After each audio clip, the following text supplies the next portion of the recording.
Corneille à Césarée, il n'était pas n'importe qui. Il était un chef. Un chef. Oui, un chef, un centenier. Il faisait beaucoup de monde. Il priait Dieu continuellement. Il donnait des offrandes. Et il craignait Dieu avec toute sa maison. Mais sans Saint-Esprit. L'Éternel du plus haut des cieux, il a regardé ses bonnes œuvres. Il s'est dit, si cet homme meurt dans cet état sans Saint-Esprit, il ne pourra pas entrer dans mon royaume. Et il s'en va dire à Pierre, qui était à Joppé, lève-toi, va à Césarée. Va à Césarée. Tu enseignes pour enseigner à Corneille la nouvelle alliance. Pour qu'il reçoive le Saint-Esprit. Car malgré ses bonnes œuvres sans Saint-Esprit, il ne peut pas entrer dans. Vous voyez, nous vivons dans une génération où plusieurs donnent à l'église l'argent. Ils construisent même les temples. Ils sont des anciens dans leur église, mais sans Saint-Esprit. Malgré leurs bonnes œuvres, ils n'entreront pas dans le royaume. Le Saint-Esprit est le visa d'entrée. Le Saint-Esprit est le visa d'entrée. Tu peux avoir le passeport et on te refuse le visa. C'est le visa qui est important. Obtenir le passeport est très facile. Recevoir le baptême d'eau sur le passeport, c'est très facile. Mais le Saint-Esprit, c'est le roi de rois qui met son cachet parce qu'ils sonde le cœur et le rein. Les deux baptêmes sont importants. Le baptême d'eau et le baptême du Saint-Esprit. Le baptême d'eau est donné par les serviteurs de Dieu. Mais le baptême du Saint-Esprit vient du Seigneur Jésus-Christ. Lui seul a reçu le pouvoir de son Père de baptiser les hommes du Saint-Esprit et du feu. Lui seul détient ce pouvoir. Il n'avait pas donné ce pouvoir à ses apôtres pour qu'ils aillent baptiser les hommes du Saint-Esprit et du feu. Lui seul détient le pouvoir. Jean-Baptiste dit que il a son vent à la main. Il nettoiera son air, il mettra le blé dans le grenier et la paille dans un feu qui ne s'éteint point. C'est lui qui baptise du Saint-Esprit et du feu. Jésus. Les deux baptêmes sont différents. Vous voyez, et important.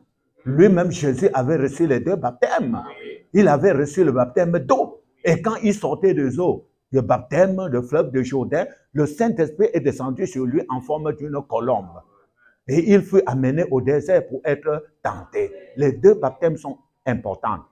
Dans la maison de Corneille à Césarée, Pierre, après avoir entendu Corneille et tous ceux qui écoutaient la parole de Dieu parler en langue, il s'est dit en lui-même, comment allons-nous refuser l'eau de baptême à ceux qui ont reçu le Saint-Esprit, comme nous au commencement de l'œuvre? Et il les a amenés aux eaux de baptême pour les baptiser conformément aux Saintes Écritures. Car nous pratiquons le baptême par immersion. Le baptême par expression n'est pas biblique. C'est un baptême qui vient des hommes, ça ne vient pas de Dieu. Car le baptême par immersion a une explication. Quand l'âme descend dans l'eau, engagement, il s'engage à suivre le Seigneur Jésus.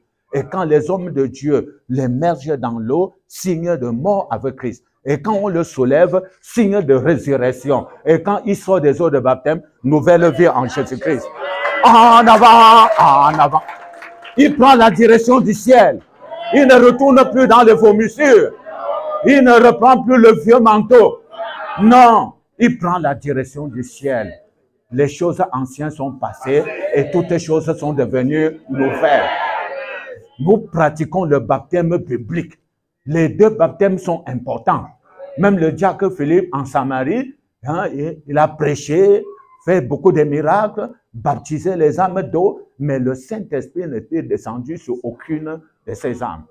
Pierre et Jean sont descendus en Samarie, ils ont prié, et le Saint-Esprit est descendu sur les âmes que le diacre Philippe avait baptisées. Donc, les deux baptêmes sont importants. L'homme doit naître d'eau et d'esprit. Celui qui est né de nouveau a quelque chose que le monde ne connaît pas. Le Saint-Esprit descend sur celui qui craint Dieu. Amen. Et tout à coup, tu vois une âme parler en langue, la puissance l'a saisi, et il commence à dire gloire à Dieu. Jésus est vivant. Jésus est le Christ, le Fils de Dieu vivant. Il commence à louer le nom de l'Éternel et à prêcher l'évangile au carrefour, au marché, partout. Hein? Il a reçu quelque chose d'extraterrestre. Le Saint-Esprit est entré dans son cœur. Béni soit le nom de l'Éternel.